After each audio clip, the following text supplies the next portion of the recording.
Do you believe in karma? I do. At 12 years old, I was forced by my own father and brother to abandon my newborn son in a freezing cold trash heap in the middle of a winter night. I knelt there, begging for death to take me along with him. They mocked me, thinking that dirty secret was buried forever under the piles of waste. But they were wrong. 20 years later, a shiny black car screeched to a halt in front of our tattered shack. The man who stepped out wasn't a police officer, but the new owner of this land. He didn't come to negotiate. He came to kick those two evil men out onto the street. And when he took off his sunglasses, my father and brother froze in dead silence. Because those eyes, they were the exact eyes of the child thrown away all those years ago. Hello, I'm Patricia. Sit down and let me tell you how my son returned from the dead to save my life. And if you are listening from anywhere in the world, please leave a comment and subscribe right now, because there are truths that need to be spread, even if they might shake your beliefs. There are stories that, no matter how painful, must be told. I was born over in Harlan, Kentucky, in a time very different from today. And it is right here where I live to this day, in this small town that saw me grow up. You know, now in my old age, I pass most of my days taking care of my garden here in the backyard of my house. Every day, early in the morning, when the sun is still soft, I go out with my old watering can that my son gave me about 10 years ago, and I go to water my plants. I have tomatoes, lettuce, basil, zucchini, and some herbs that I use to make tea. It's something that brings me tremendous peace, you know? Seeing those little seeds I planted turning into food, turning into life.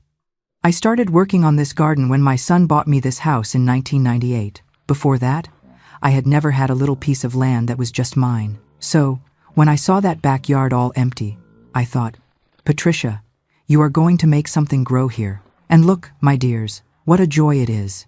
Every day I harvest a little something to make dinner. Just yesterday I picked some beautiful tomatoes, real red and sweet, to make a sauce for the pasta. Here where I spend most of the time.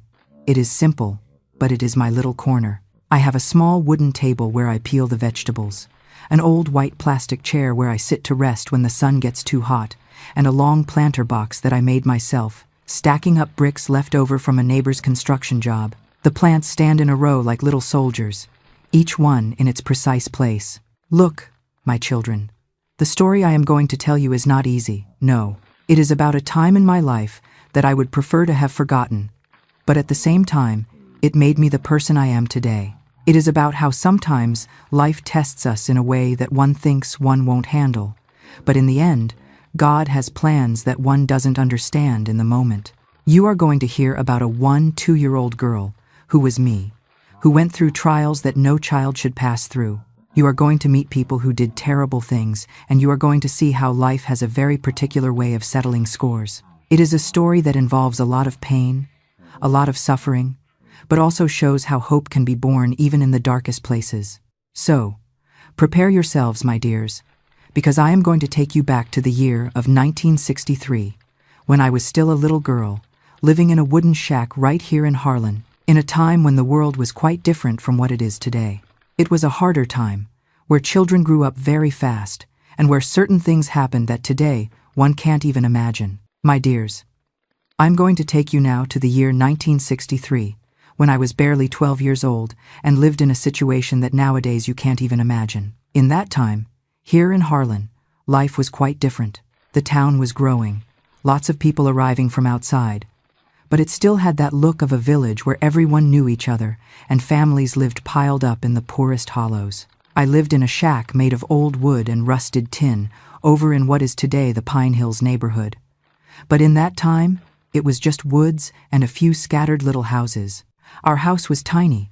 It had only 2 rooms, one that served as a bedroom, kitchen, and living room, all together, and another little room in the back where my dad, Frank, kept his tools. Frank worked as a handyman when work appeared, but he spent more time drinking whiskey at Walter's bar than actually working. My dad was a tall man, skinny as a broomstick, always with an unshaven beard and eyes kinda yellowish from drinking so much. He had big, calloused hands, and when he got mad, which was almost every day, those hands weighed heavy on us. He was some 40-odd years old, but he looked older, hunched over by problems and alcohol.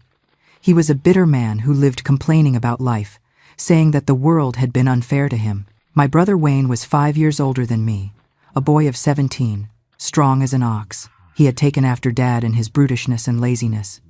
He also didn't like to work. He spent the whole day wandering around the town, looking for trouble with the other boys, and coming back home only at supper time. He had dark eyes, always with that kind of malicious look that made me feel uncomfortable, and a crooked smile that didn't mean anything good. My mom had died when I was very little from a fever she got after my baby brother was born stillborn.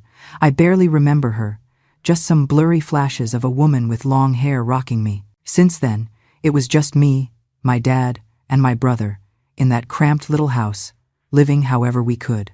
Our routine was always the same. I would get up real early, before the sun came up, to fetch water from Mr. Carl's well, which was about 5 houses down. I carried 2 small buckets, one at a time, because I didn't have the strength to carry both together. Afterward, I made some watery coffee for the 3 of us and heated up the food that was left over from the night before, when there was anything left over. In the morning, while my dad went out to look for work and my brother disappeared out there, I stayed taking care of the house. I swept the dirt floor with an old broom made of dry branches. I washed the dishes in a dented aluminum basin and tried to fix the mess the 2 of them made. I didn't go to school because my dad said that girls didn't need to study, only know how to cook and clean house. Our lot was small, fenced by some old boards my dad had picked up somewhere. Behind the house, there was a little yard where I tried to plant some vegetables, tomatoes, lettuce, basil.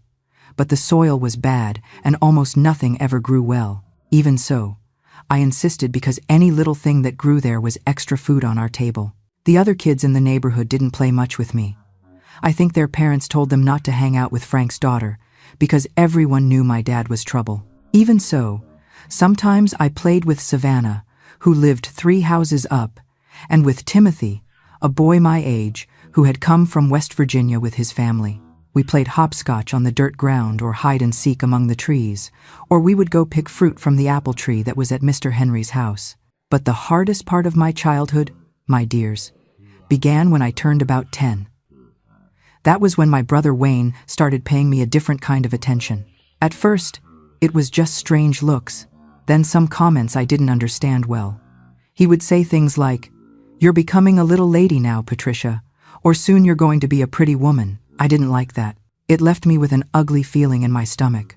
My dad never paid attention to anything that happened in the house. He arrived drunk, ate supper quietly, and fell asleep snoring loud like an old tractor. On weekends, when there was no work, he stayed drinking from early on and complaining about everything, about the food, the house, me, the whole world. Those days I preferred to go out to the street and only come back when it got dark. We lived owing money everywhere. At Walter's bar, at Mrs. Karen's pharmacy, at Adam's bakery. My dad always promised to pay when he got a good job, but the jobs that appeared were few and poorly paid. Many times we went to sleep with just a plate of watery grits and a piece of cornbread. It was around that time that I started to realize that some things in our house weren't how they should be. My brother would stay watching me when I bathed in the little room in the back, spying through the cracks in the boards. When I complained, he said they were just my silly ideas, that he hadn't seen anything, but I knew he had. And that's how my 12th year arrived on a hot afternoon in December of 1963, when everything changed forever in my life. It was on a December night, real close to Christmas of 1963, that my life changed forever. My dears, I had just turned 12 and still played with dolls when there were no house chores. In those days, one grew up slow, didn't know about the evils of the world like kids today know. I remember it like it was yesterday.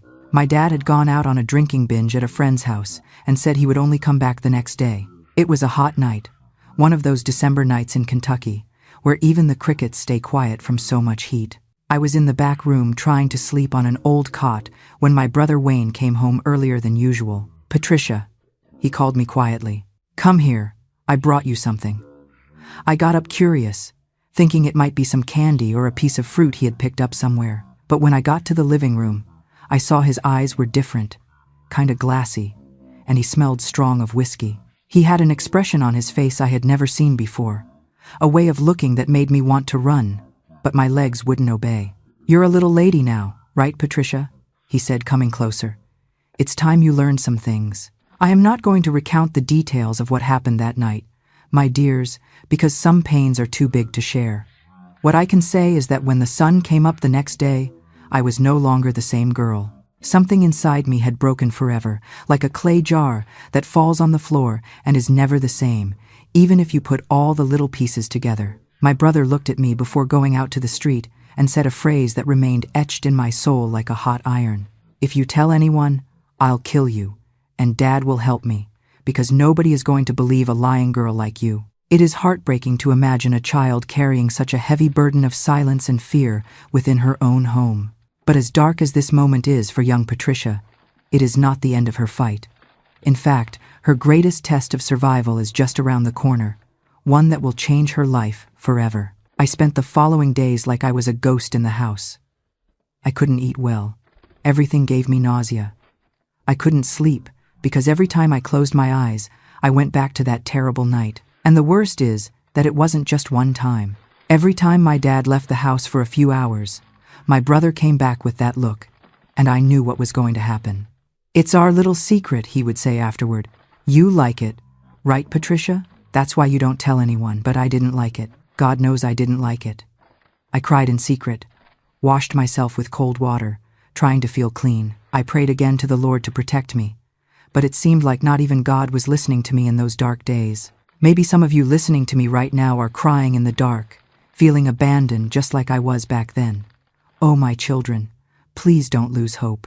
You see, God's silence doesn't mean He isn't listening. Sometimes He's just gathering the strength to bring about a greater miracle at the exact right moment. Trust this, old grandma. The darkness doesn't last forever. The months went by, and by March of 1964, I started to notice that something was different in my body. My little belly, which was always flat, was starting to grow slowly. At first, I thought it was from not eating well. Sometimes I went whole days with just a handful of flour and water with sugar. But when May came and my belly kept growing, even a 1-2-year-old girl like me could understand what was happening. I had seen other pregnant women in the neighborhood. I knew what it was like when there was a baby growing inside the mama's belly. The desperation that took over me. My dears, there are no words to describe it. I was a child expecting another child, without understanding well how that had happened, only knowing that if my dad found out, he was going to kill me for real. And my brother kept doing those things to me, even seeing my belly grow as if nothing had changed. I started wearing my dad's shirts over my skirt, huge shirts that hid my body. I said I was cold, even though the Kentucky summer humidity was thick enough to choke you. I worked hunched over, always sideways, so nobody would notice the change. When the neighbors came to chat, I ran inside the house. Mrs. Dorothy, the midwife of the region, lived about 6 houses down from ours. Sometimes I passed in front of her house and stood there imagining if she could help me. But how was a 1-2-year-old girl going to explain to a respected lady that she was expecting a baby? And what if she told my dad? And what if she asked whose child it was? Those questions spun in my head day and night. I prayed for it all to be just a nightmare, to wake up one day and discover that none of it had happened. I know many of you might blame me, asking why I was so foolish, why I didn't scream or run to the midwife or the neighbors. But my dears, fear has a way of paralyzing a person, especially a child raised under the whip like I was. Back then, in my innocence, I truly believed that silence was the only way to keep myself and my baby alive. But as the reality set in, a strange thing happened. In the silence of the night, when the house was finally quiet and the monsters were asleep, I would place my hand on my belly. I was terrified of what was happening to me. Yes, but I also felt a tiny flicker of life that was mine alone. I started whispering to him in the dark. I told him, "I'm sorry you're here, little one, but I'm here with you." It was a secret bond, a silent promise between 2 prisoners. I didn't know how to be a mother. I was just a child myself, but my body knew. My heart, shattered as it was, began to stitch itself together around this unborn life.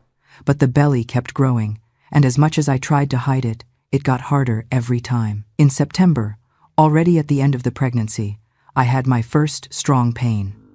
I was washing clothes in the yard when I felt like someone had stuck a knife in my belly and twisted it. I grabbed onto the clothesline so I wouldn't fall. I bit my lip until it bled so I wouldn't scream. The pain passed, but I knew I didn't have much time. It was in the early morning of October 1964 that everything happened. My dad and my brother had gone to a wedding party at some relative's house and said they would only return the next day. I was alone when the pain started for real, one after another, stronger each time. There was no one to help me. I managed to find some old towels and water in a basin. The pains were terrible, as if my body was going to split in half. I bit on a piece of cloth so I wouldn't scream and wake up the neighborhood. For hours I was like that, alone, scared, a 2-year-old girl going through the hardest experience of a woman's life. When the baby was born, I cried with relief and panic at the same time. It was a tiny boy, but healthy, crying loud. For a moment, looking at that perfect little face, I felt a love so big it hurt in my chest. But then came the panic. What was I going to do? How was I going to explain? How was I going to raise a child being a child myself? I cleaned the boy with a towel, wrapped him in a diaper I had made in secret with an old sheet. He stopped crying and stayed looking at me with those dark little eyes like asking me, "Mama, what's going to happen to me?" And it was in that moment, my dears, that I heard the noise that froze my blood, the voices of my dad and my brother arriving home earlier than they had said. The baby started crying again, and I knew that my life and his were over. My baby's crying echoed through the small house like a cry for help that no one was going to answer. I heard the voices getting closer, the heavy steps on the dirt floor, and my heart almost stopped beating. I took my son in my arms, held him tight against my chest, and tried to think of a lie, an excuse, anything that could explain that situation.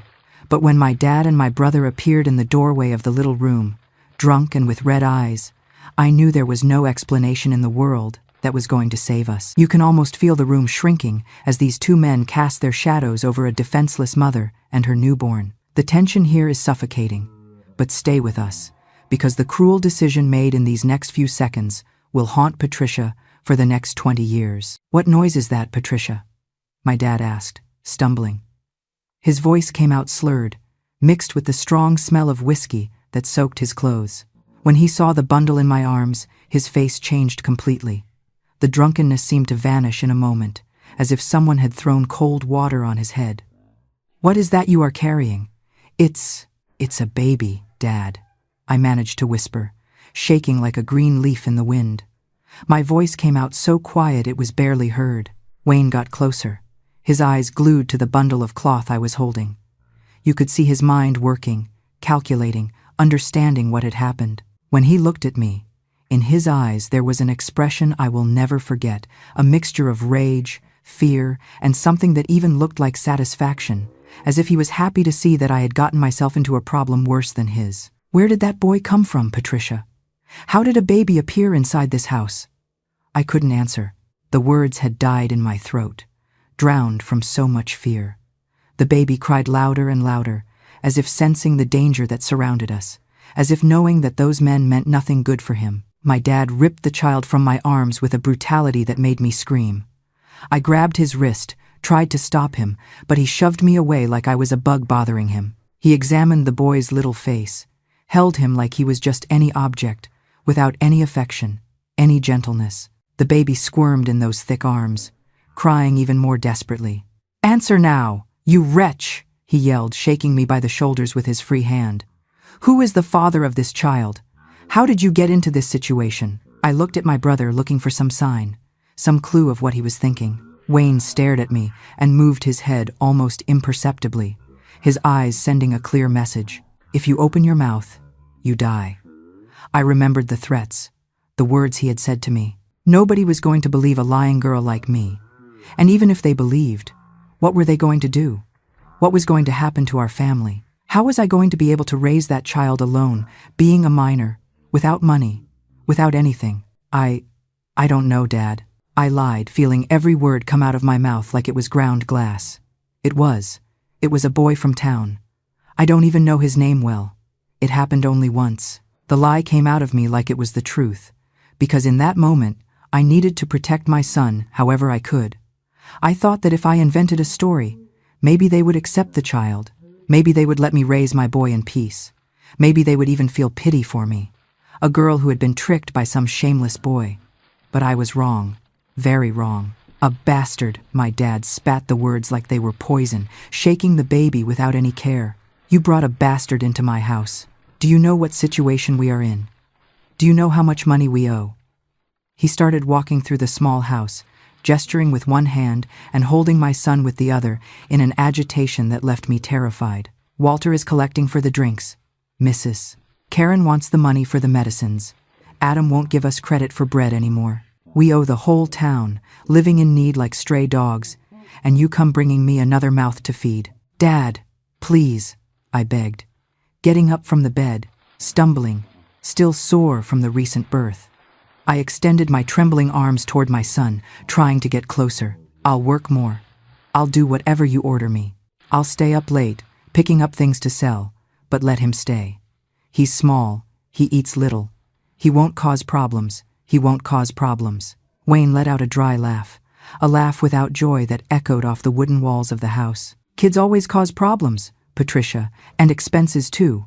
Milk, diapers, medicine when they get sick, and we don't even have enough to support the three of us. Imagine one more." It was then that my dad stopped walking and stared at my brother. The two exchanged a look that lasted a few seconds, but for me, seemed like an eternity. In that silent look, I could see that they were communicating, deciding something, reaching an agreement without needing to speak a word. And whatever they were deciding, I knew it wasn't going to be anything good. "Get dressed and come with us," my dad ordered after that silent conversation, turning to me with an expression I had never seen on his face before. "Where to? What are you going to do with him?" I asked, trying to get up completely from the bed, but my legs barely held me up. The pain of childbirth was still very fresh, and I felt as if my whole body was going to split in half. "Don't ask questions, just obey." I managed to put on an old dress over my bloody nightgown, my hands shaking so much I could barely button the buttons. My body hurt everywhere, my legs felt like jelly, and when I tried to get close to get my son back, Wayne pushed me away with so much force I almost fell on the floor. "Walk in front," he said, pointing to the door, "and don't try anything funny, or it will be much worse for you and for the kid." The threat in his voice was clear. If I tried to run, if I yelled for help, if I did anything they didn't like, my baby was going to pay the price. We left the house in a silent and terrible procession. My dad went in front carrying my baby like he was a sack of potatoes, shaking him without any care while he walked. I was behind, stumbling with every step, about to faint from pain and fear, forcing myself not to fall. Wayne brought up the rear, watching me, as if I was going to try to escape at any moment. The night was dark, with just a sliver of moon in the sky, and the silence of the early morning was broken only by the desperate crying of my son and by the sound of our steps on the dry earth. The dogs in the neighborhood barked every now and then, but no light turned on in the houses. Everyone was sleeping, oblivious to the drama that was happening right there, a few yards from their beds. We walked toward the back of our property, where there was a vacant lot that extended as far as the eye could see. It was a place forgotten by God and men, where nothing grew right, and there was only tall weeds, trash that people threw there, construction debris, broken glass, and accumulated filth. People used it as a dump for everything that was no longer useful. Old furniture, flat tires, scraps of building material. When I realized where they were taking me, when I understood the destination of that walk, my blood froze in my veins. "No, Dad, please, don't do this." I started crying, attempting to stop walking. "I beg you, for the love of God, for the soul of my mom, don't do something like this." But they didn't listen to me, or pretended they didn't listen. They kept walking, dragging me until we arrived right in the middle of the dump, where the trash was denser and the weeds grew higher. In the middle of that desolate scene, my dad stopped and looked at me. His face was hard, expressing no emotion, as if it were made of stone. "Here," he said, extending the boy in my direction. "Leave him here and let's go." "No!" I screamed with all the strength I had, trying to run to take my son, but I could barely stand up. "I'm not going to do that. You can't make me. It's my son." It was then that my brother grabbed me by both arms, squeezing so hard I felt my skin burn under his fingers. "Yes, you are going to do it," he whispered in my ear, his voice loaded with threat. "If you don't do it the easy way, you're going to do it the hard way, and you know what that means." And when I hesitated, when I tried to break free, When I reached my arms desperately toward my baby, who was crying louder and louder, I felt a pain in my side that made me double over, then another and another. "Take the boy and leave him on the ground now," my dad repeated, his voice cold as ice from a refrigerator.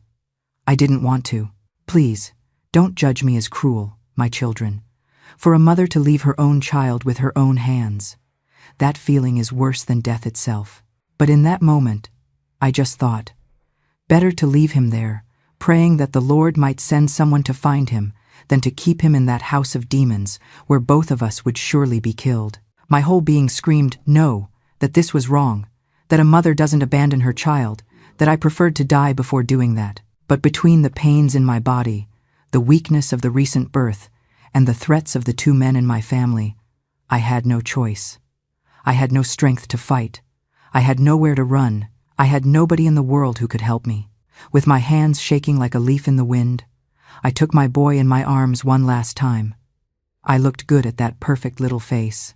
I smelled that sweet baby smell, the small and fragile warmth of his body against my chest. For a second I thought about running, about screaming for help with all the strength of my lungs, about fighting until death to protect my boy.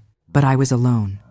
I was a 2-year-old girl, without strength, without money, without family to support me, without anyone in the world who could or wanted to help me. "Forgive me, my son," I whispered to myself while I placed him on the dirty ground, among the debris and the trash. The baby kept crying, looking for me, with his little eyes closed, moving his tiny hands as if he were calling me back. Then, the darkness took me.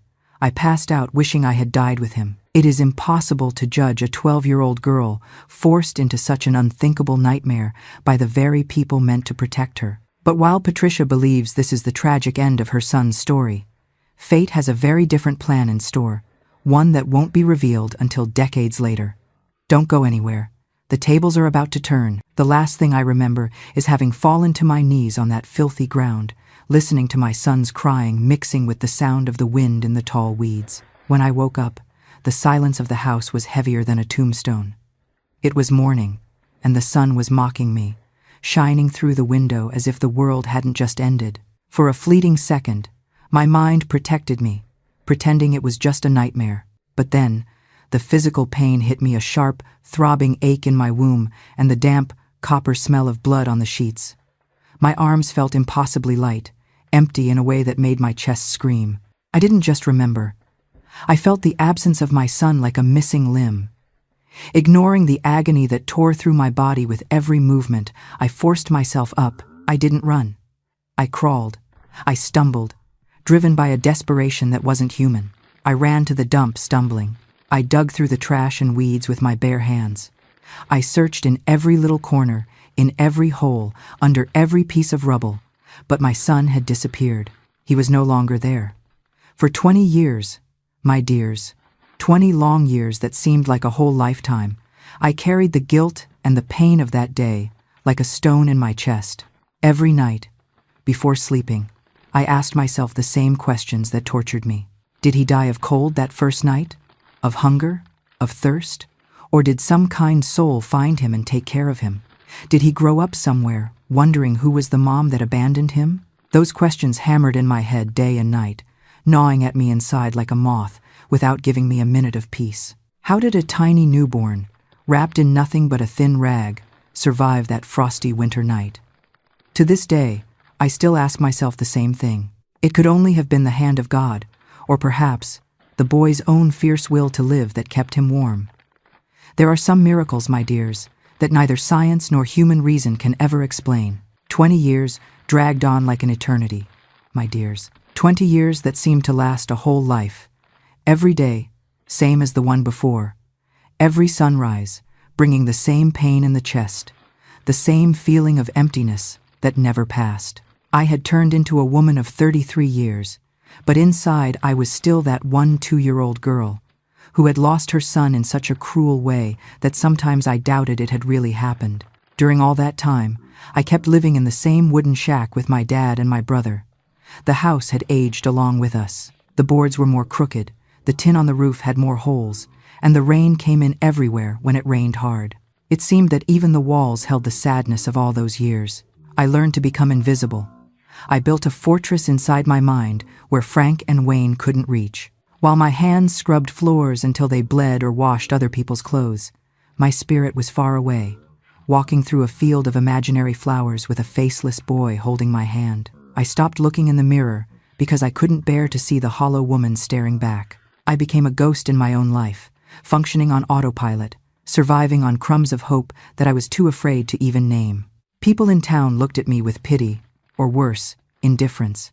But they didn't know that inside this broken shell, a tiny ember of love for my lost son was still burning, keeping me warm through the coldest winters of my soul. Frank had aged very poorly. He got even more bitter and drunk, always complaining that life had been unfair to him, that the world owed him something that never arrived.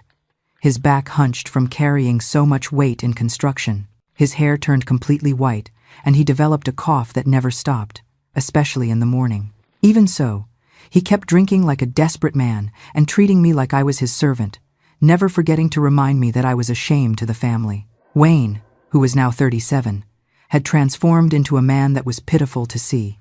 He never left the house to live his life, never got married, never got a real job. He became a fat and lazy guy who spent the whole day drinking and playing cards with other bums at Walter's bar. When he was home, which was almost always, he stayed lying in an old hammock in the yard or sitting on the porch, staring at nothing. And when he saw me pass, he still looked at me with that same look from when I was a child, a look that made me run inside the house. Sometimes he still tried to corner me in the dark corners of the house, especially when he was drunker. But I had learned over the years to dodge him, to never stay alone with him, to always have an excuse to get away. I had developed a sixth sense to perceive when he had those bad intentions. I was the one supporting that house of misery. I worked from sunup to sundown, washing clothes for others, selling snacks at the market in the center of town, cleaning houses for the richest families who lived in the high part of Harlan. I got up every day at 4 inches the morning, when it was still dark and you could only hear the roosters crowing, and I went to sleep when the moon was already high in the sky, with my hands swollen and my back aching. Every cent I earned, with the sweat of my brow, went straight to the hands of the two drunks in the house. Money to buy food, money to buy whiskey, money to pay the debts they made in the town bars. I never saw the color of the money I earned. It passed from my hand straight to theirs. And the worst of all is that they always reminded me of the day of the abandonment. They always threw that in my face when I complained about something or when I dared to ask for something for myself. "Remember that bastard you brought here?" My dad would say every time I asked for money to buy a new dress or a shoe that wasn't broken. "If it wasn't for us, you'd be on the street with that kid. We saved you from a life of disgrace." It was like they thought they had done me a favor, as if ripping my son from my arms and forcing me to abandon him in the middle of the trash had been an act of kindness and protection. And the most painful thing of all is that after so much time listening to that, day after day, month after month, sometimes I came to believe they were right. Sometimes I convinced myself that I really didn't have the conditions to raise a child, that it had been better that way. You must be wondering, why didn't I just run away from those two? But you know, when a bird is locked in a cage for too long, it forgets how to fly. They had broken my spirit, making me believe that I was a sinner, that I only deserved to live as a slave to pay for the mistake I made all those years ago. But deep in my heart, in a part I kept locked under 7 keys, lived a pain that never passed. Every night, before sleeping, I thought about my boy. I imagined how he would be if he had survived. Would he have dark eyes like mine? Would he be tall like Wayne? Would he be learning to read and write in a school in some distant town? But everything changed on a March afternoon in 1984, on a date that remained engraved in my memory like it was yesterday. The 15th of March 1984. I was coming back from Mrs. Elizabeth's house, a rich lady who lived in a big house in the center of town, where I had spent the whole day washing and ironing clothes. It was heavy work, 5 baskets full of dirty clothes, including big sheets and bath towels that weighed like lead when they were wet. When I was arriving at our street, still sweaty and tired from the day's work, I saw something different. There was a little group of people standing in front of Walter's bar, and in the middle of them was a car I had never seen around there. It was a black car, big, shining like a mirror, one of those you only see in big cities or on television. It seemed completely out of place on our dirt street. Beside the car was a man who also seemed not to belong to that place. He was tall, He must have been about 40 years old, dressed in a dark suit, well cut, and leather shoes that shined even with the dust of the street. He had dark hair, combed back, and an upright, confident posture. He was chatting with Walter and some other men from the neighborhood, but you could see that he was the one leading the conversation. Even from afar, you could notice he wasn't from here, from our town, nor from any small town. He had a different way of moving, a bearing that drew attention, an air of someone used to commanding and being obeyed. It was like he had come out of another world and appeared there in our forgotten little corner of Kentucky. When I passed by the small crowd, trying to get home without drawing attention, the man interrupted the conversation and looked directly in my direction. For a second that seemed like an eternity, our eyes met, and I felt a chill that went up from the soles of my feet to the roots of my hair. There was something in that look that made me shudder and left me with trembling legs. It wasn't a common look of someone just observing who passes by. It was as if he was studying me, evaluating, as if he already knew who I was before seeing me. They were dark, deep, penetrating eyes that seemed to see through the person and read the most guarded secrets of the heart. But what caught my attention the most, what made my blood freeze in my veins, was a small scar he had right in the middle of his forehead. It was a fine mark, but clearly visible, as if it had been made by a sharp piece of glass or metal. And when I saw that mark, something inside me moved, as if a sleeping memory was trying to wake up. They say a mother's instinct is powerful enough to break through years of separation and pain, and Patricia is feeling that connection right now. She knows who this stranger is, but the question remains, has he come back to save her, or to destroy the family that threw him away? Folks say that blood ties have an invisible thread, and they are never wrong. Even though my mind said it was impossible, the mother's heart in my chest was pounding wild. It recognized my son before my eyes even did. That is a sacred call that only a mother can truly understand. I ran home with my heart racing, without understanding well what I was feeling. When I arrived, my dad and my brother were more agitated than normal. They had drunk more than usual and were talking loud, gesturing a lot, walking from one side of the small house to the other. "Did you see that man in the suit that was over at the bar?" asked Wayne as soon as he saw me enter. His voice was altered, kinda nervous. Walter said he was asking weird questions about our family. What kind of questions? I wanted to know, feeling a coldness in my belly that had nothing to do with the wind coming through the cracks of the house.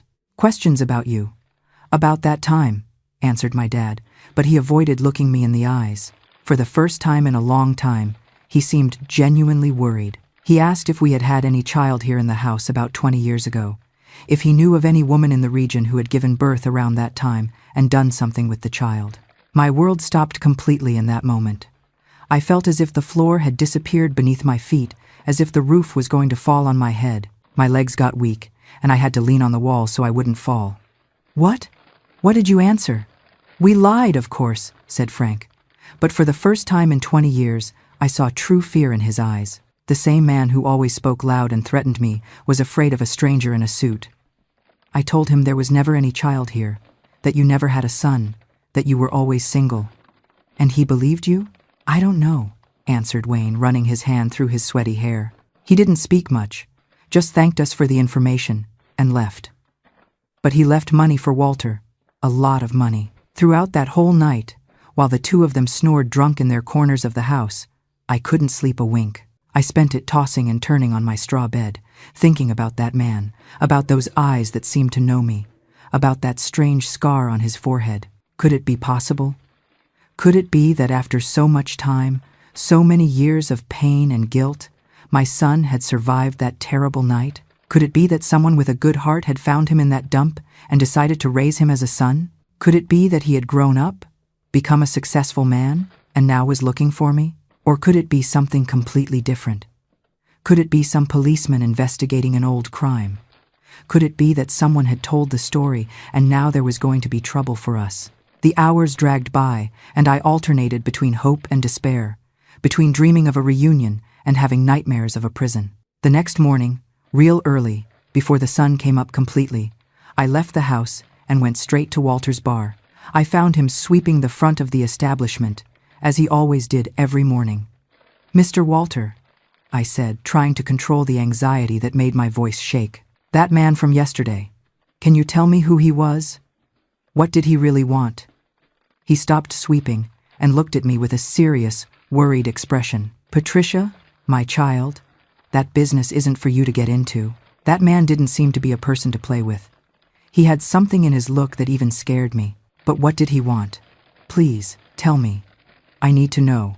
Walter looked to the sides, making sure there was no one listening, and lowered his voice. He said he was looking for information about a child that was abandoned here in the region about 20 years ago. He said he had very personal reasons to find that child or to know what happened to him. My heart raced like a broken motor. And he paid well for the information? Very well, Patricia. He left more money than I earn in a whole month. He hesitated a little before continuing. And he said he was going to come back, that he wasn't going to give up until he discovered the truth. Sir, did you tell him anything? Not me, my child. I didn't know anything about any abandoned child. He looked at me with affection. But there are people in town who remember that time.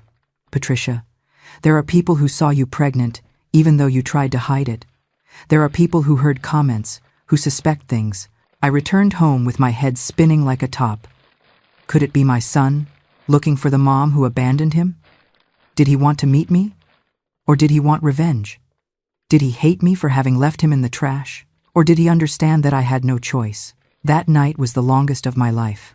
I stayed awake until dawn thinking about all the possibilities, all the scenarios that could happen. And for the first time in 20 years, I felt something I had forgotten existed. Hope. But along with hope came a terrible fear. Fear that if it was my son for real, he would despise me. Fear of having to explain why I abandoned him. Fear that he wouldn't understand that I had no choice, that I was forced by the two monsters who shared the house with me. It was in that night of total insomnia that I made a decision that changed the course of my life forever. If my son was looking for me, if there was a chance, even if small, to recover what I had lost, I wasn't going to let it pass. It didn't matter what Frank and Wayne did to me afterward. The consequences didn't matter. For the first time in 20 years, I felt that maybe there was a way out of that life of misery and guilt. Maybe there existed a possibility of redemption, a chance to finally be free of the two men who had destroyed my life and stolen my youth. In that early morning, looking through the little window of the shack toward the stars shining up there, I made a solemn promise to myself. If that man returned, I was going to find courage in my heart to talk to him.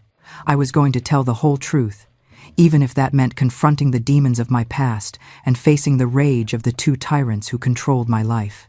And if it wasn't my son, well, at least I would have planted a seed of courage in my heart that had been asleep for too long. The sunrise of that day brought a different Patricia, a woman who had finally found a reason to dream, a reason to fight, a reason to believe that life could be different from what it had been until then. 3 days after that conversation with Walter, the man returned. It was a hot afternoon in March, and I was in the yard hanging clothes on the line when I heard the purr of the black car stopping in front of our house. My heart raced, and for a moment I stood paralyzed with a wet sheet in my hands. My dad and my brother were on the porch as always, drinking and playing dominoes. When they saw the car, they got tense, but tried to dissimulate. The man got out of the vehicle slowly, adjusted his suit, and walked toward our house with firm and decided steps. "Good afternoon," he said, stopping at the little wooden gate that separated our property from the street. His voice was deep, polite, but there was something behind it that gave me chills. "Can I chat with you folks for a few minutes?" Frank got up, trying to seem friendly. Sure, come in. Make yourself at home. Want a whiskey? A water?" The man entered our small yard and looked around, observing every detail of our poverty. The wooden shack, the patched clothes on the line, the dirt floor. When his eyes met mine, he smiled in a way that made me tremble. "Actually," he said, taking a leather folder from the car, "I came here to do a business deal with you." Wayne, who until then was quiet, got closer, curious. "What kind of business, mister?" The man opened the folder and took out some papers. "I bought your land, the house, the yard, everything." He extended the documents toward my dad. "Here is my deed. Now I am the legal owner of this property." There is a profound satisfaction in watching the power dynamic shift so completely. Frank and Wayne think they are still in control, but they are about to learn a very expensive lesson in karma. Let's listen to how Patricia's son delivers the justice we've all been waiting for. The silence that fell was deafening. Frank took the papers with shaking hands and tried to read, but he was so nervous the letters seemed to dance in front of his eyes. "What do you mean you bought it?" yelled Wayne. "Nobody here sold you anything, mister. I didn't need your authorization," answered the man calmly. "The land had debts accumulated for years. Back taxes, unpaid loans. The county auctioned it off and I bought it. All legal, all documented. It was true. During all those years, my dad and my brother had accumulated debts they could never pay. Loans with loan sharks, back taxes, money owed everywhere. They always left the problems for later, thinking that nothing was going to happen. But why would you do that?" asked Frank, his voice coming out broken. "Who are you? What do you want from us?" It was then that the man turned to me, walked in my direction with slow steps, and I stood there paralyzed, still holding the sheet against my chest. He stopped just a few feet from me. The air seemed to vanish from the yard. The birds stopped singing, and the world fell silent. Slowly, with a trembling hand, he removed his dark glasses. Time didn't just stop. It collapsed backward. I was looking into a mirror of my own soul. Those eyes, dark, almond-shaped, filled with a depth of pain and kindness I knew too well were my eyes. They were the eyes of the baby I had held for only a few minutes, but had loved for a lifetime. A jolt of electricity surged through my veins, so powerful I nearly dropped to my knees. It wasn't just recognition, it was a collision of souls. My womb, which had been empty and aching for 20 years, suddenly felt whole again. I knew, before logic, before questions, before breath, my heart screamed the truth. "My name is Michael," he said, the voice now softer, more affectionate. "Michael Miller. At 20 years old, I discovered that I was found in a dump when I was a newborn by a scavenger named Arthur. He raised me as a son, gave me love, taught me to work. I let the sheet fall to the ground. My legs went weak, and if he hadn't held my arm, I would have collapsed right there. Arthur died 5 years ago," continued Michael, without taking his eyes off mine. "Before dying, he told me where he found me. He described the scar I had on my forehead from a piece of glass in the dump. He told me that he always believed I had a family somewhere." Frank and Wayne listened to that with their faces getting paler. The realization was sinking in slowly in their heads, and terror was taking over them. I spent the last years investigating, looking for clues, hiring people to help me discover my origin. Michael turned to the two men, and I discovered a very interesting story about a 2-year-old girl who had a baby in 1964 and was forced to abandon the child in a lot full of trash. That has nothing to do with us," tried to lie Wayne, but his voice came out nasal from so much fear. Michael let out a dry laugh. "It doesn't? Then I'm going to tell you what I found out." He opened the folder again and took out more papers. Mrs. Dorothy, the midwife who lived near here in that time, remembered very well a pregnant girl who lived in this house. Mr. Henry, who had an apple tree in the yard, saw you three going out at dawn toward the dump. Mrs. Karen from the pharmacy sold rags and medicines for a girl who had just given birth. With every name mentioned, with every proof presented, my dad and my brother became smaller, shrank like rats cornered. "And there is more," continued Michael, relentless. "I know exactly who is the father of that child who was abandoned." He looked directly at Wayne, the same man who abused a 2-year-old girl for months. Wayne tried to run, but Michael made a sign, and 2 big men came out from inside the car. In a matter of seconds, my brother was immobilized. "I didn't come here to kill you," said Michael, his voice cold as ice. "It would be too easy. I came to do justice my way." He addressed my dad again. "You have 2 options. Take the things you can carry and get off my property now, or I call the police and tell the whole story. Pedophilia, abandonment of a minor, abuse. You know very well you won't last a week in jail." Frank started to cry, a man of more than 60 years crying like a child. "Please, boy, don't do this. We don't have anywhere to go."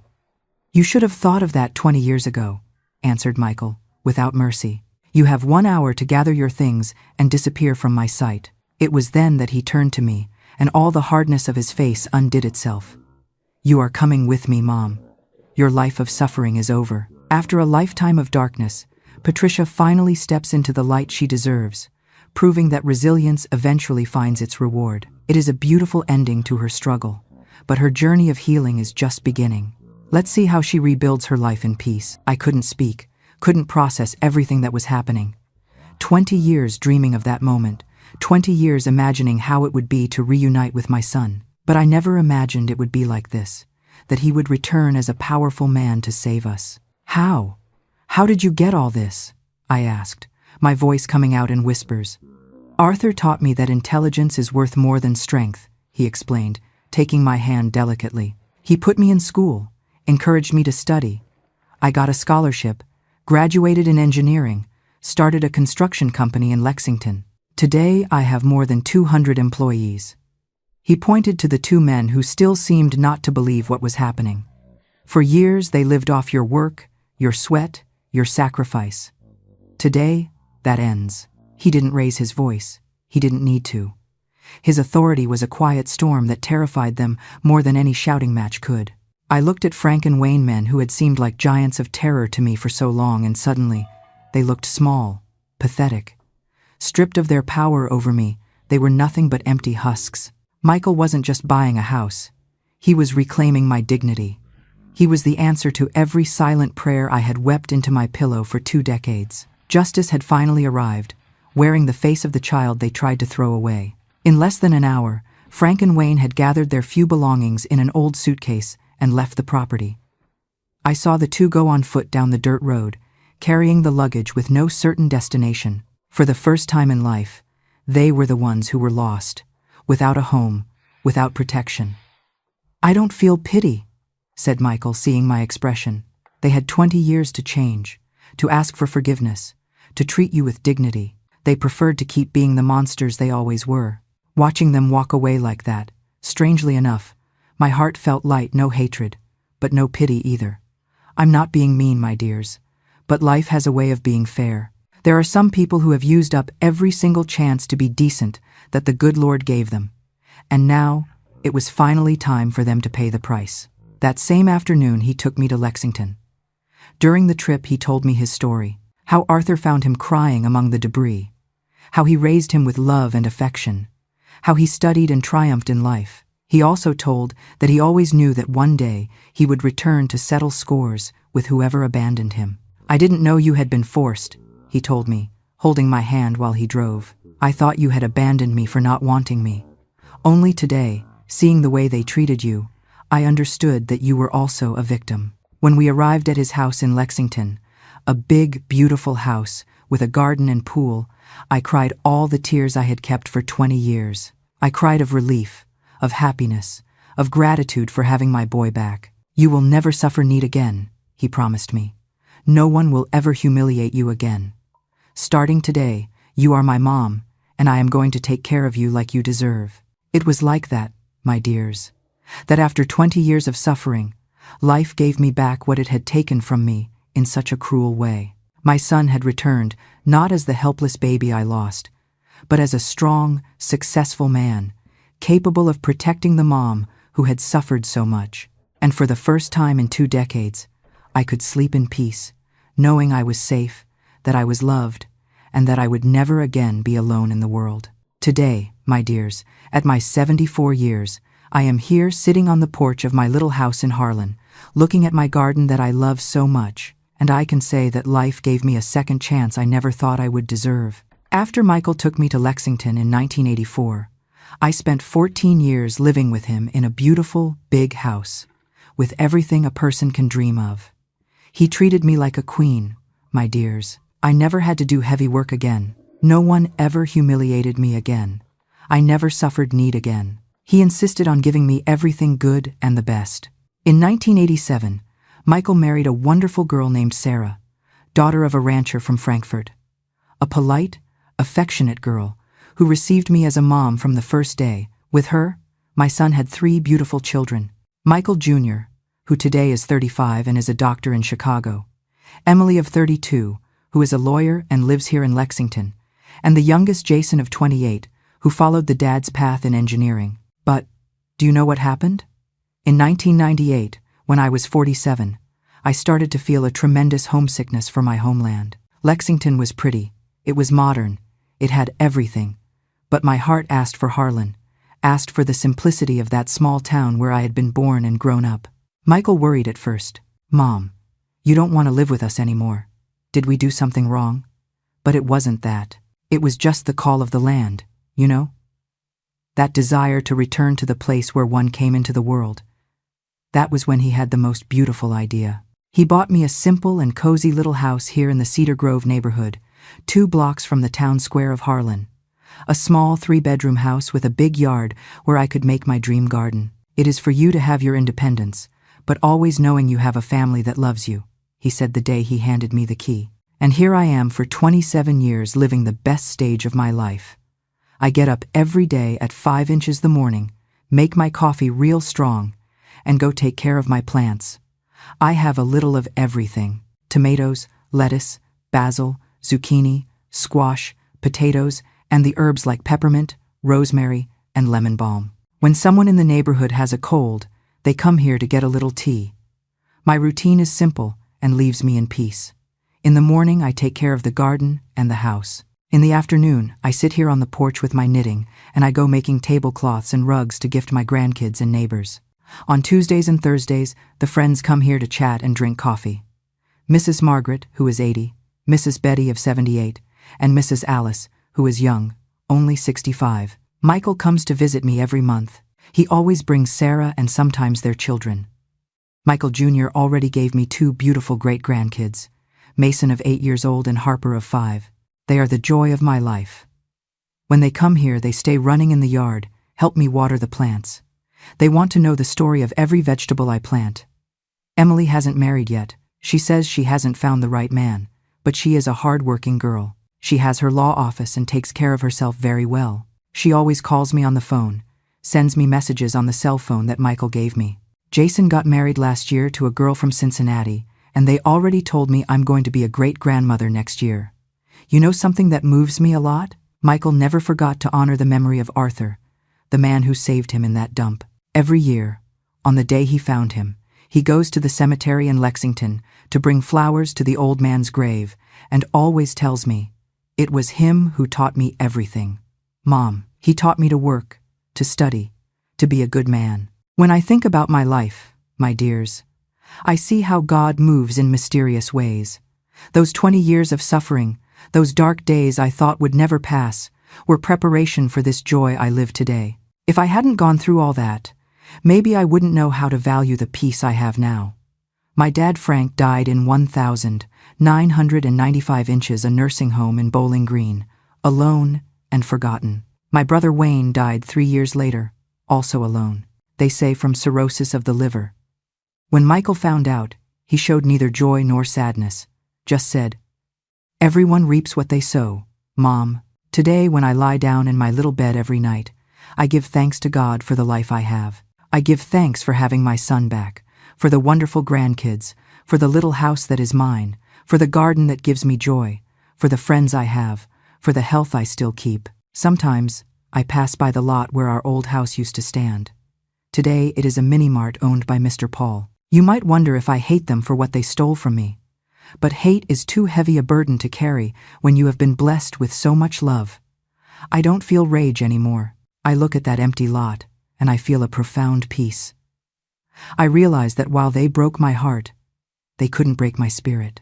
They thought they were burying a problem in that trash, but they were actually planting a seed that grew against all odds, watered by God's grace, to come back and save me. Michael isn't just my son. He is my proof that light will always find a way to break through the darkness. He says, "I saved him by giving him life," but the truth is, he saved me by giving my life meaning. You teach us that it is worth it to never give up. And I answer him that who taught me to never give up was the love I felt for him the minute he was born. A love that 20 years of separation couldn't erase. Now, when the kids from the neighborhood come here to the yard to pick fruit from my apple tree, I think, life turns around, my dears. Sometimes it hurts a lot, but it also knows how to heal. And when it decides to heal, it makes everything new, everything better than it was before. My dears who accompanied me up to here, I want you to understand something. I never, in 74 years of life, imagined that my son would return to find me. I never dreamed that that baby I left, crying in the trash, would turn into a man capable of turning our story upside down. When you are going through the worst moment of your lives, when you think there is no way out, that there is no justice in this world, Remember my story. Remember that sometimes life takes time, but it always settles scores. What looks like the end can be just the beginning of something much bigger. My dad and my brother spent 20 years thinking they had gotten rid of a problem. They laughed. They humiliated me, made me believe that abandoning my son had been the right thing. But look how God writes the story. That problem grew, studied, triumphed in life, and returned to give them exactly what they deserved. Do you know what is the biggest lesson I learned? That it is no use trying to destroy the love of a mother for her son, no matter how much they forced me to do that, no matter how much they tried to convince me it was for the best. My heart never stopped loving that boy, and that love, my dears, was stronger than all the years of separation. Today, when I see my grandkids playing in the yard, when Michael calls me every day to ask how I am, when Emily comes here to drink coffee with me, I know it was worth it to have resisted. It was worth it not to have given up, even though everything seemed lost. If you know someone who is suffering any type of violence, don't stay quiet. In any country in the world, there exist people and organizations ready to help. Look for the local authorities. Ask for help in the community. Nobody needs to carry that weight alone. And for you who are suffering now, who think it will never pass, who feel you are alone in the world, don't give up. Life has those turns that one doesn't even imagine. Sometimes our salvation is growing in silence, preparing to arrive at the right moment. I was a 2-year-old girl forced to abandon my baby. Today, I am a 4-year-old grandma, surrounded by love, living in my own house, taking care of my garden with a son who treats me like a queen. If that isn't a miracle, I don't know what is. If the story of my son and I's miraculous survival touched your heart, please don't just click away. Help me spread this hope by hitting that subscribe button. And to let me know that you believe in miracles, please comment the word miracle down below. Only those who have listened to this tear-jerking story until the very end will understand the true weight of that word. Thank you for listening to this old grandma's heart.